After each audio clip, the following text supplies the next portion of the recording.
Hello, everyone. This is Karen Jackson, and this is the Teach-a-thon, and we are going to talk about Makerspace, rural Makerspace, which should be an awesome session.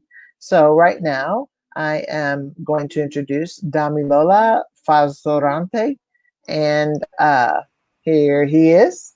And then I'm going to bring the stream and just welcome. And I hope you enjoy your experience. And I will, if someone asks a question, I'm going to jump in here and ask you the question. Okay, if you mind me introducing. But I'm just going Okay. to get out of the screen so it's just you and your slides. Okay. All righty. All right. Thank you. All right. Thank you very much, Karen. Hello, everyone. I hope we're doing good all across the world from wherever you're joining from, either you're in the morning or in the afternoon or in the evening. My name is Damilola Fasoranti. I'm the Chief Listener at Prequel Academy, and I am presenting from a grassroots community in Nigeria called Afon Community in Kwara State, Nigeria. And I want to share about Rural Makerspace, which is the natural habitat for creative surprises. So we're going to be exploring what makerspaces are, and I'm also going to be touching a little bit on some of the things that I've experienced as a person working in rural communities in different parts of Africa, and then some of the surprises that I've been able to experience doing this kind of work. Okay, so when you hear about rural children, what is it that comes to mind? I've asked this question from different people, and one of the things that they say is that rural children are that poor, sick, children that need a lot of help. Rural children are children that they're not sure of what the future holds. They are struggling every day. They are not just sure. They don't have the best of education. Healthcare is not the best. And so it comes with a lot of struggle. But really, do we feel that this is all that is about rural children? Because it is always very easy for us when we hear a word or when we hear some kind of thought, there is a perception we have already. And so we don't think about any other thing when we hear about those things. I hope that this session is going to change your thoughts a little bit around the things that we hold as perspective and why it is important for us to reflect a little bit differently about some of those things. I want to tell a little story of, and this is a kind of a journey, and this journey started about 4 years ago. And it's a story that really talks about a narrative of what if to why not. Generally, we have a state of mind that whenever we want to do anything, we are first of all attacked with a kind of fear. It comes with, what if I fail? And usually, the kind of what ifs that we usually ask ourselves is the what if of the bad things. What if a bad thing happened? Usually, we do not think about what if good things happen. Over the last 4 years, I have been talking with my team members, and we've been thinking deeply about the state of education in Nigeria, in Africa, and in many other places, especially that has to do with the formal setting of education. Many people in Nigeria, for example, we have to go to school from perhaps the age of 3 till maybe for 16 years, from 3 years old. And many times when they graduate from the school, they become fully unemployed. In the real sense of it, going to school should give you a little bit of leverage, at least either to get a job, to create some job, or to be engaged in something creative or something that could help you live your life according to some kind of standard. But what happens when you've gone to school for this long time? 16 years, that's a lot. I mean, think about 16 years, not just being long, but think about all the resources that goes into 16 years. Your parents have to put in money. The government probably have to put in some kind of money. The community, your friends, the teachers, Even you waking up every morning, going to school and coming back. And then after 16 years, it becomes very difficult for you to progress in your life. And so my team members started thinking 4 years ago that what if there is something we can do about the state of education that can help children to begin to convert the education they have or the knowledge they have straight away into real solutions? What if we can have a kind of schooling system or an educational system that you do not have to wait for 16 years to be able to make sense out of it? What if school is not just a place where you go and it is connected only to being able to get a job? What if education can become fun? In the school system, for example, students go to school with a sense of fear. If you do not score a particular math question, there's a big fear. For example, you're going to be punished. We started asking ourselves, what if education can be fun? What if education does not have to come with fear? What if there's a way you can learn and it's just so much joy? Now, after asking ourselves almost about 30 what ifs, we finally decided that we cannot be asking what if forever. There is a need for us to begin to convert all these what ifs into why not. And this happens to every one of us every day. We think about what is going to happen if I do that or if I don't do that, and we do not take action. So my team and I, after thinking about so many what ifs, we thought ourselves, it is time to act. And so we started to take action. We wanted to convert all these what ifs in terms of education. And this is not just education in terms of going to school. We're thinking about education in the old sense of it. As a matter of fact, for us, we define education as life in its entirety. It is not just the four walls of a school system. So what did we do?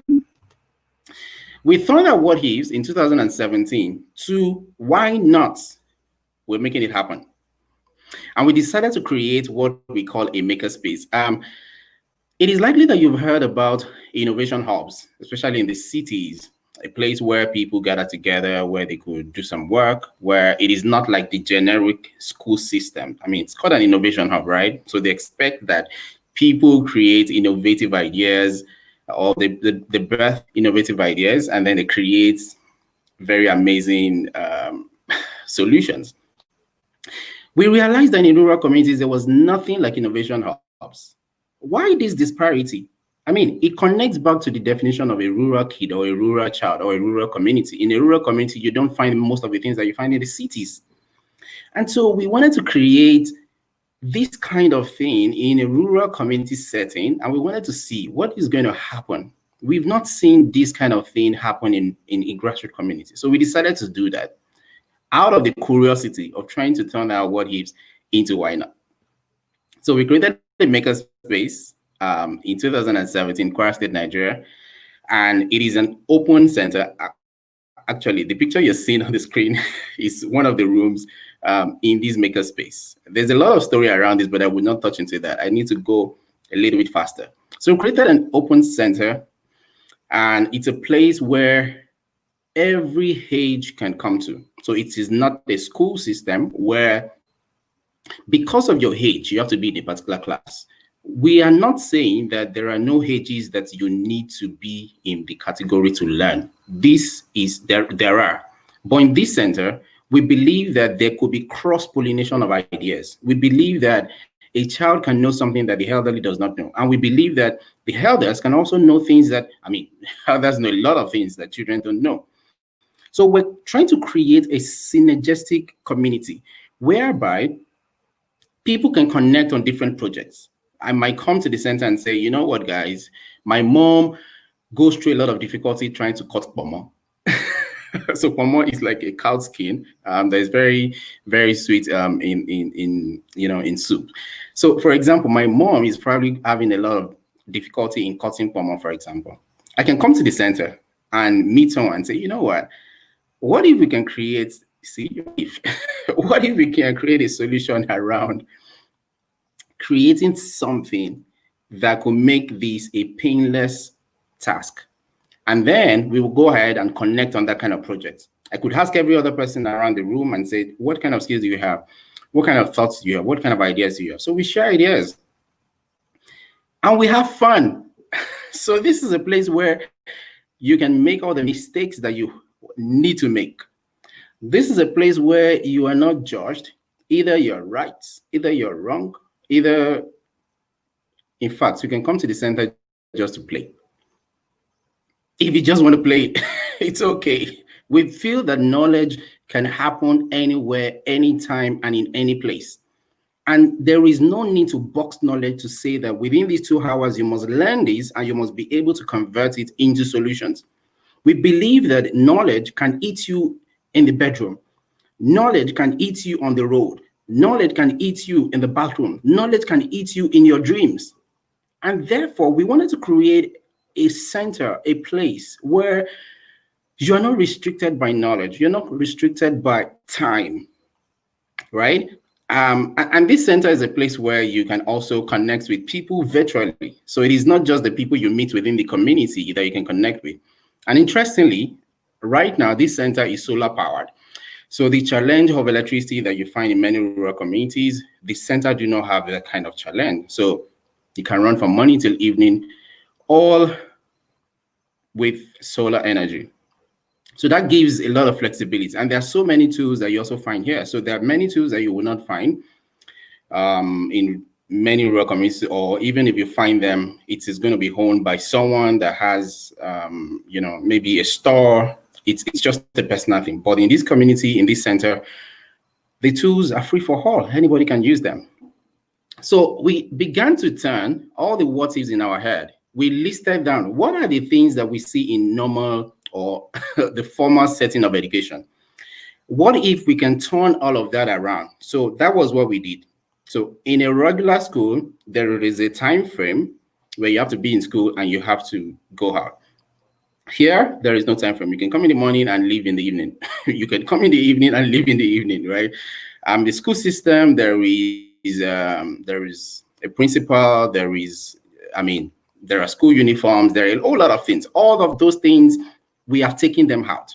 In a school system, you are bounded by just the knowledge of the teacher that is teaching you. In this space, you are not bound by anything. You have access to internet 247, you have access to power, you have access to mentors beyond the community. So it's a whole lot of things right in the rural community. Now, we did not know, and nobody expected that the coronavirus was coming from anywhere. But the coronavirus pandemic hit the world a few months ago. Until now, many schools within Nigeria are still closed. So for the past 7 months, schools have been closed. It means that learning stopped. As a matter of fact, the government has put up so many initiatives to make sure that students are able to learn in one way or the other through radio and many other initiatives. But many children in rural communities were unable to even access all these initiatives for the past 7 months. Now, imagine a child that has been going to school regularly, but only basically probably have 1 month of long holiday. But now he's having almost about 7 months of holiday. In fact, the long holiday, which is only about 1 month, sometimes students still go for summer school. The coronavirus pandemic came differently. It hit the world in a very bad shape, and schools were closed. Now, what happened is that the makerspace that we opened 4 years ago began to gain its relevance in a new way. And these were the surprises that came about, and I'm going to share them with you just right now. For 7 months, students or kids, young people in the universities, at a whole level of formal learning, are at home. And so there was no way for them to kind of learn. But the truth is, kids were learning even when they were not in school, but we did not realize this. Now, the Makerspace was able to give that was able to really expose that in a very clear way, because we allow the kids, for example, to come to the center at different times. So we're saying, you know what, because of social distancing, some can come at this time, some can come at the other time, rather than everybody coming at one time. Now, one of the things we realized is that for kids, play is natural. At the Makerspace, we realize that play is natural. You will find almost every child, they generally want to play. It is just natural. Now, what if we can make learning also like play in a way that learning becomes natural, just like play? And that was what we did with the kids. Now, you could see some of the things they were holding. They were just having fun. They were just enjoying themselves. And they were creating beautiful things, though it was just like play. So it means they were learning, but they were playing. What if the school system can also adopt this kind of thing? There's a little story of something that happened when we were younger. That if you play too much, it means that you're also going to be getting worse a lot. It means whatever you learn is going to be flying off. In fact, when you sleep, if you play too much in the day, when you sleep, you begin to talk about the kind of play that you were having during the day. You were calling the name of your friends. And so it felt like the more a child was playing, the more this child will not be able to, to really do well in school. But researchers have even told us, I mean, as educators, that a child needs play to be able to develop physically, to develop psychologically, to develop, their psychomotive skill, their cognitive skills, and a whole lot of others is creative skills, learning skills, and a whole lot of things. The ability to recognize a whole lot of things through play. So the Makerspace showed us that a child can play and create a lot. In fact, you'll be shocked, you'll be surprised the things that kids will create when you allow them to really play. But intentionally putting some measures around how they can turn their play into possibilities. Now, this is where we miss it out. We stop kids from playing rather than introducing the things that they could engage in and they could begin to turn out a lot of surprises to us. There was another thing we realized. We realized that for kids, making is natural. Kids they just love to make. As a matter of fact, they love to break as well. I'm sure that many of you remember, maybe when you were younger, either your elder brother, or your elder sister, or your younger sister, or elder brother, your siblings. I'm sure there was one person in your house that was always breaking something, either the electronics or the remote control, or that was always taking out some kind of equipment to unscrew something. That's the way the brain of a kid is wired. There's so much curious energy in the heart of a kid. And so making is just natural. Breaking as well is just natural. So what if we can allow them to really make? Yeah, make and break. What if we can allow kids to break and make? Perhaps we are going to be able to see more solutions than barriers. If we can allow kids to really make, they just love to make. So it means that we will not have to force kids to make, just like we do not force kids to play. There's something that you realize many times when parents feel that a child is disturbing them too much. They will tell them, now go and play. Now go and play. Those are the only times that parents usually tell their kids to go and play. But interestingly, a kid is naturally not meant to be coerced to play. There is a natural inclination for them to play. There is a natural inclination for them to make and to break. So kids naturally want to make.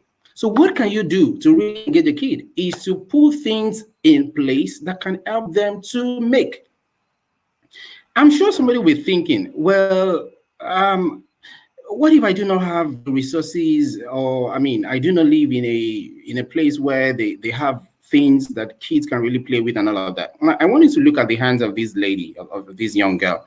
What she's having right there are the water straws, the straws that people take to take water or drinks. Now, they turned these things into wristbands. Very lovely. The day I saw them, I was like, wow, this is beautiful. These water straws are, when you go to a party or you go to, places where people use this a lot, it's always an eyesore. People throw it away. It's useless. People don't do anything with it. But these kids picked this up and they began to turn into something very nice. Why? Because kids are naturally makers. So imagine that you put children in a school system, in a room or in a place where there's opportunity for them to make, opportunity for them to break, opportunity for them to tweak, opportunity for them to iterate. It means we will have a lot of possibilities. We will have a lot of things. We will trigger so much ingenuity from these kids. A lot of time, there is so much potentials inside of the kids. But because we do not find ways to explore them, a child then grows up to 15, grows up to 30, and they still feel they are not creative. It wasn't because they were not creative. It was because we stopped the creativity inside of them. Now, I want to show you something that the kids also created during the pandemic.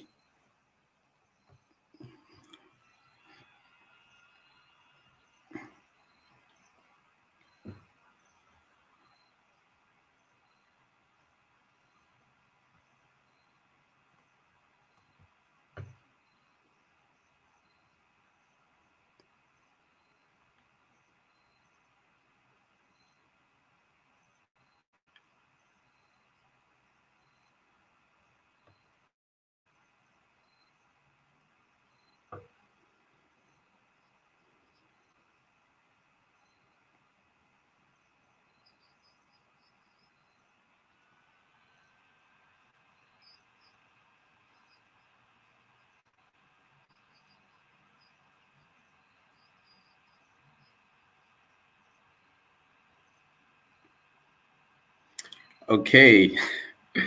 Now, that was one of the videos that the kids came around to the center to create during the heat of the coronavirus, and it's just beautiful to watch. It's just so beautiful to watch. Um, I keep playing that video again and again and again, and they were speaking in indigenous language, and they were really passing across a very important message in a very creative way. And all the things that they did there were created all by them because they just wanted to show off the ingenuity in them. And whenever kids find a place to explore, they make it happen.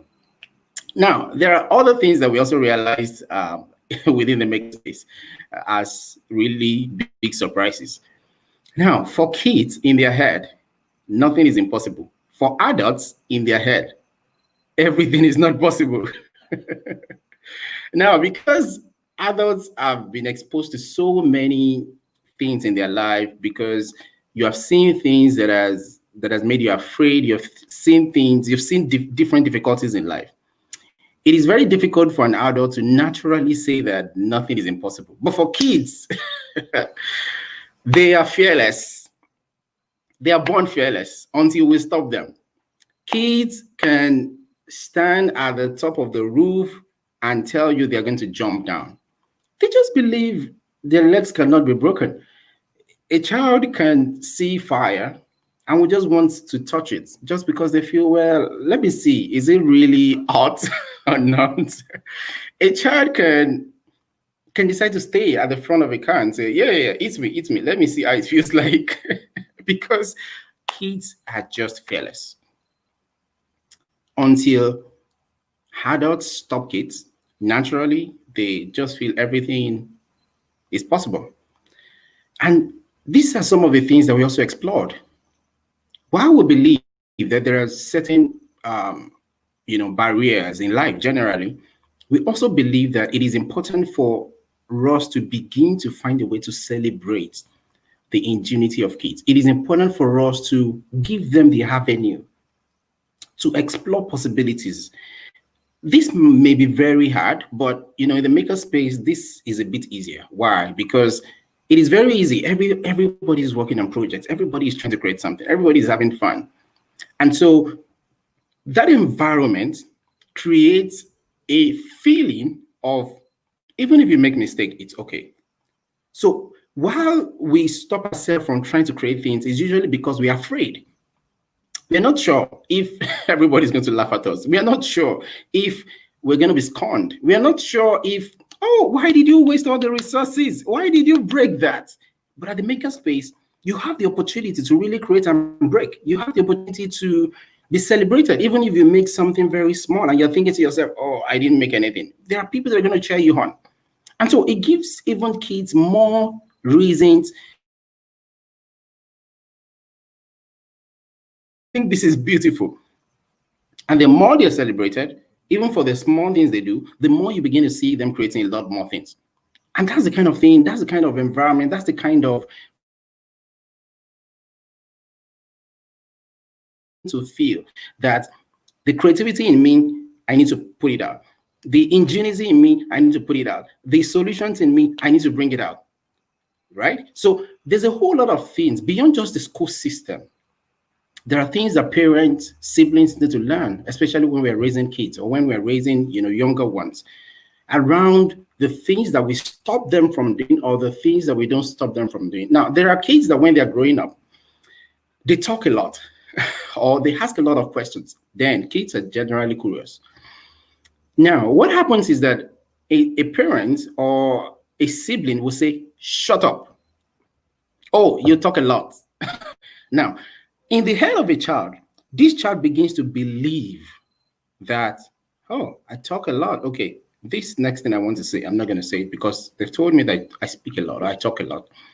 So a child that really wants to explore some kind of solution, they begin to think in their subconscious mind. They've heard stop it, stop it, stop it, 100 times, 10,000 times. Then you finally find out that a child that used to speak a lot becomes a child that does not speak. And people grow up and they finally call themselves introverts. They are not introverts. It is not who they are. They were formed to become that. The environment shifted who they were, who they were becoming, into becoming something else. And this is what, for example, the school system, the homes, the environment does a lot of time. We do not give the kids the opportunity to explore a kind of gifts or a kind of talent that they have. And I really feel there is a need for us to shift this around, because the African continent, Nigeria, and many other places around the world need a huge shift. In fact, I feel that kids might probably have some of the solutions that we are battling with as adults. But because we do not give them the opportunity to speak, we do not give them the opportunity to explore some of the gifts and the talents that they have, we lose out on them many times. There was something else that we also explored at the Makerspace during the coronavirus that also gave us a lot of ideas around the surprises that could happen when kids are given the opportunity to explore their creativity. Now, if you look at the top right left, top left, top left of this picture, you will see young boys trying to set up some plastics around the fence. Now, they just came up one day and said, what is it that we can really offer ourselves or our parents? That that is possible to eat, because many times the projects that have been created were usually projects that are not edible. They're just projects that, you're just excited about the project you've created, some kind of solutions that you just love. They were not things that has to do with food or that has to do with every other thing. But the kids came one day and said, what if we can create different other projects? Now, the the phrase "what if" has become a very important phrase within the makerspace, because what if is like you're asking about something that usually people would want to say, no, don't talk about that thing. That thing is not possible. But because we know that what if is a question of what if, you you don't need to be sanctioned for it. So what if gives you that opportunity to really think deep. This is not a question of if it's possible, it's not possible. It's just a question of what if, right? Maybe somebody asked one time too, what if we can fly in the sky? And then today we have the aeroplanes. So we're encouraging the kids again and again to say, what if? Now they said, what if we can also create vegetables inside a bottle? What if we can grow our food in a bottle? What if tomorrow nation says that shut the borders, no food must come in or no food must go out, and then all the lands that we have, we're able to grow our food on them, and then we still need more food. Then they were thinking, what if we can grow our vegetables in the bottles? And it was so interesting that many of these bottles are bottles that are thrown away every day. And I'm sure maybe in the places where you are, or you must have seen this somewhere else, there are so many trash thrown away in many places across the world. And there is an urgent need for us to fix some of these problems. And some of these problems will not be fixed from the top. They need to be fixed from, I mean, maybe not from the top of the top. Yeah, I know there are policies that need to be created. I know there are so many things that, the government, for example, needs to fix in terms of climate change, in terms of waste management and all that. But there's a whole lot of things that citizens really need to fix. Now, think about it. What if the school system can begin to convert knowledge into solutions, into everyday solutions? That was one of the what ifs we had, right? And that was one of the what if that we're trying to work on these projects. So they decided to take, what if we can use, we don't need to litter the whole environment. What if there is something we can do with plastic bottles? And they decided to say that let us plant crops, let us plant vegetables in a bottle. Kids love to share. It's just a natural task for them. And so they were going around, they were getting all the bottles. I think they got about maybe 60 bottles or about 80 bottles around the community. And then they said they were going to plant the vegetables. And so you could see at the lower left picture, you can see the vegetables were growing gradually. And then the right hand side of this picture, you can see those were the first harvest of the vegetables. I was wowed the day I saw the vegetables. I told them, this is amazing. It means that even if I live in the city and there is no land to plant crops or to plant something, this is an innovative idea because there was no need to plant these on the ground. So it means that people that say that, oh, I need to be, because I do not have land, this is why I do not farm, or because this is what. Now, all those things are excuses because we can see that there's a whole lot of things you can actually do. Even if you live in a place where all the roads are tarred or there are no places to farm, it means that right in your farm, right in your house, right along your fence. This is so clear. Right beside your fence, there's a whole lot of things you can do there, right? This might not be a lot. This vegetable might not be a lot, but it gives us an idea that kids have what it takes to create solutions that can really solve real problems, because this is a real problem. Vegetables are eaten everywhere. So it means that if we can even use things that people throw away or things that we feel there is no more usage to lives in our communities and in the lives of so many people. Now think about it, the number of bottles that have been taken off the street just by this project. So let us imagine that many more people begin to take out these bottles and, for example, they begin to plant on them. It means that at the end of 1 year, there is a possibility that we could have taken out thousands and thousands of bottles. And then we can begin to move to action to say, you know what, guys, these bottles are a menace to our community. We probably need to stop using the bottles, the plastic bottles, because plastic bottles will not decompose for many years. And this is a huge threat to the environment, right?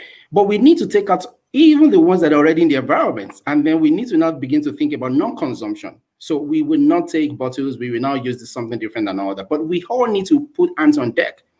So you can see, if kids can begin to think about creating solutions right from this age, imagine the kind of solutions that they will be able to create when they are older. Imagine before they even step out of school at all. There'll be so many creations, there'll be so many innovations, there is. Another side to this is this. Just like what they have started, this is probably the most smallest level of this creation. Why did I say that? Now, this is basically for agriculture. We've been able to create vegetables. Now, these can be turned into a business.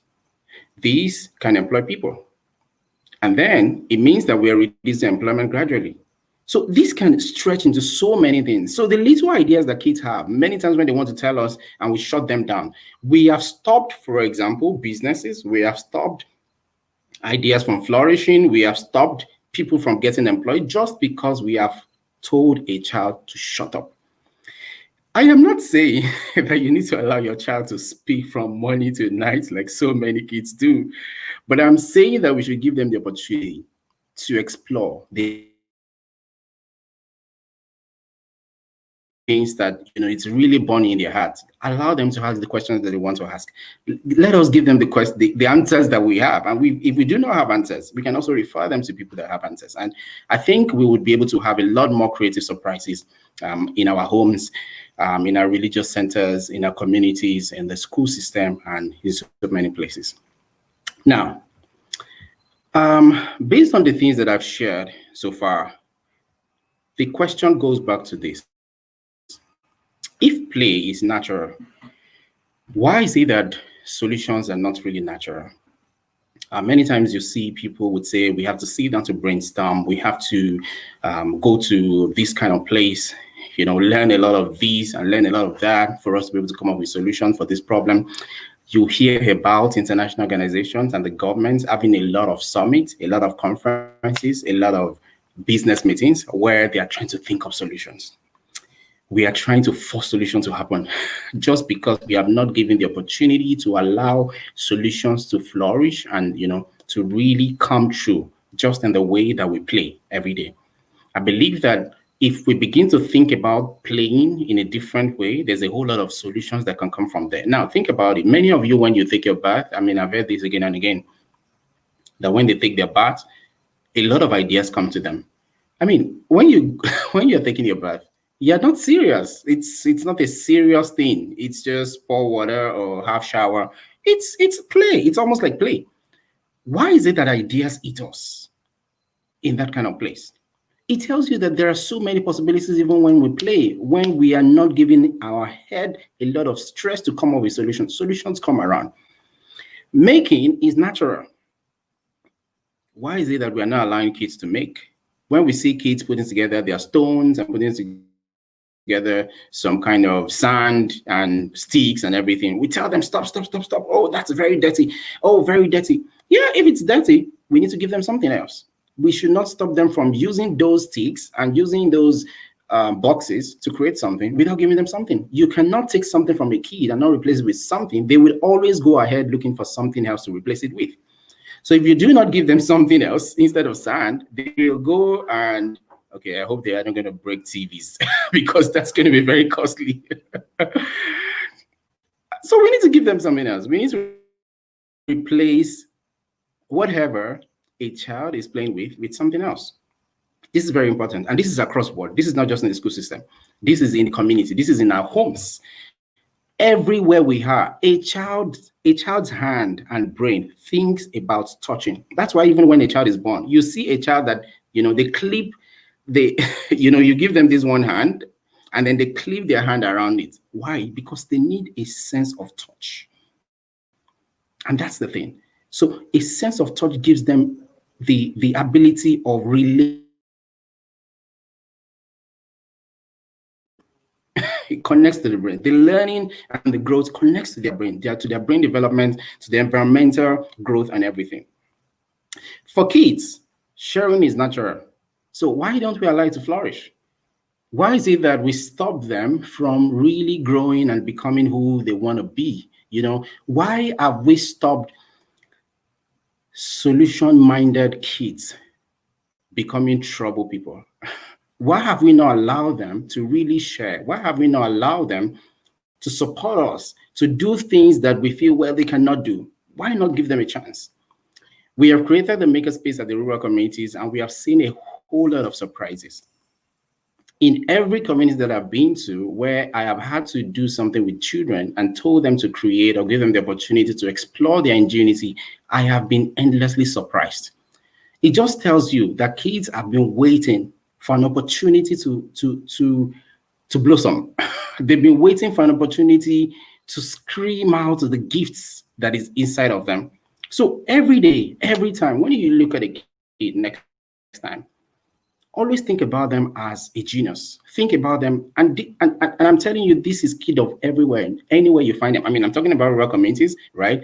At the beginning of this slide, I asked you, what do you think about grassroots children or rural children. And the idea usually is those that are sick, those that need a lot of help, people that have low quality of education and things like that. But always remember that a child in a rural community do not have access to most of the things that a child in the city has. And what that means is that for them to solve problems, they need to create. For them to solve problems, they need to innovate. A child in the city can easily go and get a screwdriver, can buy it just off the street.